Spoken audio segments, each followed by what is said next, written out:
सुधा की नई नई शादी हुई थी। वह ससुराल से 1 महीने बाद जब अपने मायके लौटी तो माँ के सामने रोने बैठ गई और आंसू बहाते हुए बोली, माँ, तुमने मुझे किस घर में पटक दिया? वहाँ तो मेरी कोई इज्जत ही नहीं है। सारा दिन नौकरानी की तरह रसोई घर में खड़ी रहती हूँ। किसी को भी दया नहीं आती मुझ पर।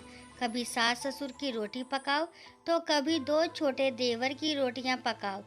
फिर एक ननद है, वो कॉलेज से लौटकर उसके लिए रोटियां पकाओ। और तो और माँ आए दिन सासू माँ के रिश्तेदार आते रहते हैं, उन सब के लिए भी मुझे ही चाय नाश्ता खाना वगैरह तैयार करना होता है।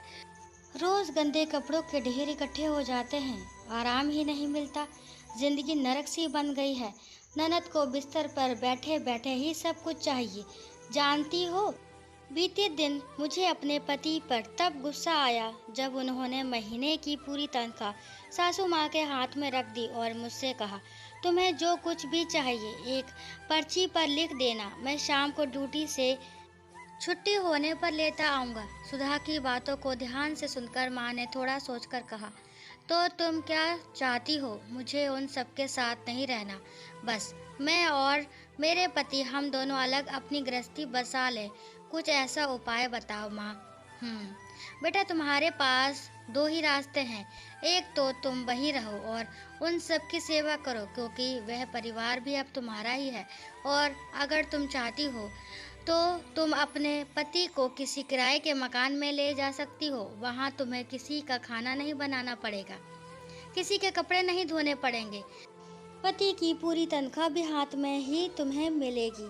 लेकिन याद रखना, जब तुम्हारे कोई पुत्र होगा और जब वह बड़ा हो जाएगा, उसकी भी शादी होगी, घर में तुम्हारे जब बहू आएगी, उस वक्त तुम यही चाहोगी कि मेरा बेटा और मेरी बहू मेरे ही साथ रहे और मैं अपने नाती पोतों के साथ खेलूं।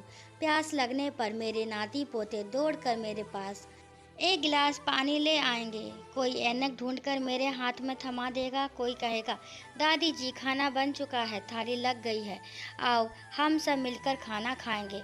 माँ ने आगे बोलना जारी रखा, जिन कामों को तुम दुख बता रही हो, एक एक करके गिना रही हो, दरअसल यही जीवन के महत्वपूर्ण क्षण हैं। एक सफल गृहिणी अपने हर एक कार्य को सफल बनाकर झट निपटा देती है। उसका रोना नहीं रोती। दुनिया में जो लोग सफल होते हैं वह अपनी जिम्मेदारियों से भागते नहीं, बल्कि अपनी जिम्मेदारियों को बखूबी निभा लेते हैं। और बेटा, ये जो तुम जिन्हें दुख समझ रही हो ना, वो दरअसल तुम्हारी सासू माँ तुम्हें एक जिम्मेदार बनाना सिखा रही है। वो आने वाले समय के लिए और आने वाली अनेकों परेशानियों से निपटने के लिए लड़ना सिखा रही है। वर्षों से हर सास अपनी बहू को अपनी जगह पर जिम्मेदार बनाने के लिए ऐसा करती आई है।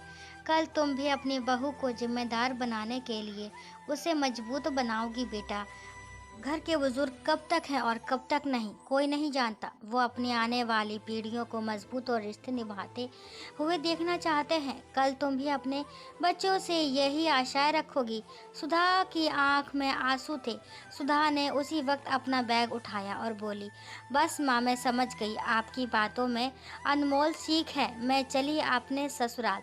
शाम होने वाली है। सासू माँ के पैरों में दर्द रहता है, उनके घुटनों की मालिश भी करनी है। सुधा इतना कहकर मुस्कुराती हुई ससुराल की ओर चल दी। वहीं दूसरी ओर माँ अपनी बेटी की समझदारी पर मुस्कुरा रही थी। आशा करती हूँ कि ये कहानी आपको ज़रूर पसंद आई होगी। कहानी पसंद आती है तो प्लीज़ मेरे चैनल को लाइक शेयर और सब्सक्राइब करना ना भूलें। कहानी को लास्ट तक सुनने के लिए थैंक यू।